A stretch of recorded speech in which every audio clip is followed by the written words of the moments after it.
రాజ్నాథ్ అధ్యక్షతన BJP manifesto committee 27 మందితో కూడిన కమిటీని ప్రకటించిన బీజేపీ జాతీయ అధ్యక్షుడు JP Nadda. Manifesto committee convener గా ఆర్థిక మంత్రి నిర్మలా సీతారామన్, కో కన్వీనర్ గా పీయూష్ గోయల్ ను నియామకం. గులాబీ బాస్ కు వరుస షాక్లు. ఒక్కొక్కరుగా బీఆర్ఎస్ కు దూరం అవుతున్న నేతలు. రేవంత్ సమక్షంలో కాంగ్రెస్ లో చేరిన మేయర్ విజయలక్ష్మి, మాజీ ఎమ్మెల్సీ పూరానం సతీష్, గ్రౌండ్ ప్రిపేర్ చేసుకుంటున్న అంబర్పేట ఎమ్మెల్యే. సస్పెన్షన్ వేటు. ఫోన్ ట్యాపింగ్ కేసులో అధికారులపై చర్యలు. అడిషనల్ ఎస్పీలు తిరుపతన్న, భుజంగరావులపై కొనసాగుతున్న విచారణ. వారిద్దరిని సస్పెండ్ చేస్తూ ఉత్తర్వులు జారీ చేసిన డీజీపీ.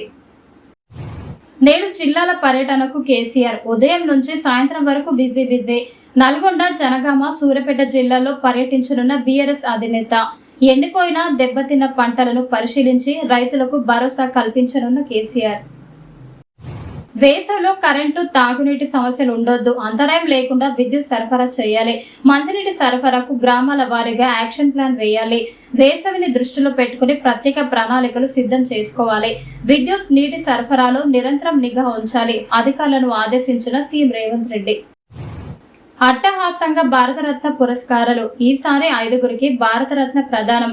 పివి భారతరత్నను ఆయన కుమారుడు ప్రభాకర్ రావుకు అందజేత. ఈ కార్యక్రమానికి ప్రధాని మోడీ, అమిత్ షాలతో పాటు పలువురు కేంద్ర మంత్రులు, ఉన్నతాధికారులు హాజరు. ఆద్వానికి అనారోగ్యం కారణంగా నేడు ఆయన ఇంటికి వెళ్లి అవార్డును అందజేయనున్న రాష్ట్రపతి. పౌర హక్కులకు భంగం కలిగిస్తే కఠిన చర్యలు తప్పవన్న ఎస్ఐ షేక్ మహబూబ్. పౌరుల హక్కులను తెలుసుకొని సద్వినియోగం చేసుకోవాలన్న ఆర్ఐ వెంకటేశ్వర్లు. ఫైజాబాద్ లో పౌర హక్కులపై అవగాహన కార్యక్రమం. రంగారెడ్డి జిల్లా బార్ అసోసియేషన్ ప్రధాన కార్యదర్శిగా కృష్ణ గులగారి విజయం. ప్రధాన కార్యదర్శిగా సోమవారం ప్రమాణ స్వీకారం చేయనున్న కృష్ణ. మొయినాబాద్ మండలంలో దళితుని అసైన్డ్ భూమి కబ్జాకు రియల్ గద్దల యత్నం. అడ్డుకున్న దళితులు, రైతుల కుటుంబ సభ్యులు. తమకు న్యాయం చేయాలని రైతుల ఆవేదన. సికింద్రాబాద్ రైల్వే స్టేషన్ వద్ద ట్రాఫిక్ నియంత్రణకు చర్యలు. ఫుట్పాత్ ఆక్రమణలకు చర్యలు తీసుకుంటాం. ఆక్రమణలు వెంటనే తొలగిస్తాం. Traffic DCP Subbarayudu. కాకతీయ నగర్ కథ కథమేనా? గ్రామ ఆబాది భూమిని పట్టా చేసుకుని రైతు బంధు తీసుకున్న భూస్వామి. గ్రామ రైతులపై హైకోర్టులో కేసులు. రియల్టర్లకు అమ్ముతున్న అసైన్డ్ భూమి. ఆందోళన చెందుతున్న కాకతీయ నగర్ వాసులు. ఆ 4ంటిపై చిక్కుముళ్ళు. నేడు ఢిల్లీలో సీఈసీ భేటీ. హాజరు కానున్న సీఎం రేవంత్. వరంగల్, ఖమ్మం, కరీంనగర్, హైదరాబాద్ అభ్యర్థుల ఎంపికపై చర్చ. ఎన్నికల ఫిర్యాదులపై త్రిసభ్య కమిటీ. చైర్మన్ గా జానారెడ్డి, సభ్యులుగా సంపత్, మహేష్ కుమార్ గౌడ్. పీసీసీ కీలక నిర్ణయం. జూన్ 1 నుంచి మార్చి 29 వరకు ఇంటర్ క్లాస్లో 2024-25 అకాడమిక్ క్యాలెండర్ ను విడుదల చేసిన ఇంటర్మీడియట్ బోర్డు. సెలవుల్లో తరగతులు నిర్వహిస్తే కఠిన చర్యలు తప్పవని హెచ్చరికలు. కంటోన్మెంట్ ఉప ఎన్నికపై బీజేపీ స్పెషల్ ఫోకస్. బలమైన అభ్యర్థిని రంగంలోకి దించేలా కసరత్తు. ఆశావాహులపై స్థానికంగా సర్వే, అభిప్రాయ సేకరణ. కంటోన్మెంట్ నియోజకవర్గంలో పార్టీ పరిస్థితులపై జాతీయ నేత అభయ్ పాటిల్ ఆరా. 3-4 రోజుల్లో అభ్యర్థుల ప్రకటన వెలువడే అవకాశం. సీఎం రేవంత్ ను మర్యాద పూర్వకంగా కలిసిన పెద్దపల్లి లోక్సభ గడ్డం వంశీకృష్ణ, ఎమ్మెల్యేలు గడ్డం వివేక్, గడ్డం వినోద్. ఖమ్మంలో కాంగ్రెస్ కు మెజారిటీ. అయినా పోటీకి కాలు దువ్వుతున్న బీజేపీ, బీఆర్ఎస్. కాంగ్రెస్ లో కనిపించని అసెంబ్లీ ఎన్నికల నాటి ఐక్యత. ముగ్గురి మధ్య ఆధిపత్య పోరుతో ప్రతిపక్షాలకు బలం. గట్టి పోటీ ఇవ్వనున్న బీజేపీ అభ్యర్థి తాండ్ర వినోద్ రావు. ఆచితూచి అడుగులు వేస్తున్న BRS sitting MP Nama.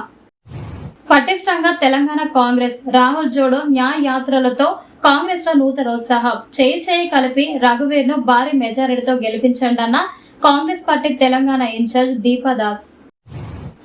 Private కాలేజీలను చంపేస్తారా? ఆర్థిక సంక్షోభంలో ప్రైవేటు డిగ్రీ, పీజీ, ఇంజనీరింగ్, వృత్తి విద్య కాలేజీలో టోకెన్ల గడువు ముగుస్తోంది. ఆ కాలేజీల పరిస్థితి ఏంటి? ఇచ్చిన టోకెన్లకు వెంటనే నిధులు మంజూరు చేయాలి. రాష్ట్ర ప్రభుత్వాన్ని డిమాండ్ చేసిన బీజేపీ జాతీయ ప్రధాన కార్యదర్శి బండి సంజయ్. ఫీజు రియంబర్స్మెంట్ బకాయిలు చెల్లించాలి. నేటితో 750 కోట్ల టోకెన్లకు ముగియనున్న గడువు. ఈ ప్రభుత్వమైన నిధులను సక్రమంగా విడుదల చేయాలి. ప్రభుత్వానికి ఎస్ఎఫ్ఐ డిమాండ్. మత్తు బాబులపై సరికొత్త ప్రయోగం. రాడిసన్ డ్రగ్స్ నిందితులపై క్రోమటోగ్రఫీ పరీక్ష ఆయుధం. కుకట్పల్లి కోర్టు అనుమతి నిరాకరణ. హైకోర్టును ఆశ్రయించిన పోలీసులు. కోర్టు అనుమతి కోసం పోలీసుల ఎదురుచూపు. తొలిసారిగా తెలుగు రాష్ట్రాల్లో క్రోమటోగ్రఫీ పరీక్ష. కామారెడ్డి మున్సిపల్ చైర్పర్సన్ పదవి హస్తగతం. నెగ్గిన అవిశ్వాసం. కాంగ్రెస్ పార్టీ ప్రతిపాదించిన అవిశ్వాసానికి మద్దతు పలికిన బీఆర్ఎస్ కౌన్సిలర్లు. కొత్త చైర్పర్సన్ గా గడ్డం ఇందుప్రియ. కేకే ఇంటికి సీఎం రేవంత్ రెడ్డి. కుటుంబ సభ్యుల ఆత్మీయ స్వాగతం. కేకేను కాంగ్రెస్ లోకి ఆహ్వానించిన రేవంత్. బాసరలో అక్రమాలు. సరస్వతి అమ్మవార్ల ఆలయంలో పాలనలో తీవ్ర అక్రమాలు. నిత్యాన్నదానం, ప్రసాదాల తయారీ సహా ప్రతి వస్తువు రెట్టింపు ధరకు కొనుగోలు. అయినా కూడా నాసిరకం వస్తువుల సరఫరా. బడా వ్యాపారి గుప్పిట్లో రాష్ట్ర ఆలయాలు. కోట్లలో నిధులు స్వాహా. సంగీత ప్రపంచంలో కుల సమరం. కర్ణాటక విద్వాంసుడు టిఎం కృష్ణకు సంగీత కళానిధి అవార్డుపై తీవ్ర వ్యతిరేకత. త్యాగయ్య కీర్తనలో కుల, లింగ వివక్షత ఉన్నాయని గతంలో కృష్ణ వ్యాఖ్యలు. ఆయనకు అవార్డు ఇవ్వడంపై నిరసనలు. మెట్రో 2వ దశ పనులు కొత్త సంస్థకే. మొదటి దశ కంటే మెరుగ్గా చేపట్టేందుకు చర్యలు. నిపుణుల అభిప్రాయం సేకరిస్తున్న ప్రభుత్వ పెద్దలు. ఎల్ఎండ్టీపై ఆరోపణలున్న నేపథ్యంలో సమాలోచనలు. నేను పార్టీ మారితే బీఆర్ఎస్ కు ఎందుకు భయం? ఓడిపోయే పార్టీ నుంచి పోటీ వద్దనుకున్నా. అభివృద్ధి కోసమే కాంగ్రెస్ లోకి వచ్చా. వరంగల్ ఎంపీ అభ్యర్థిగా కావ్య బరిలో ఉంటుంది. Station Ghanpur MLA Kadiyam Srihari.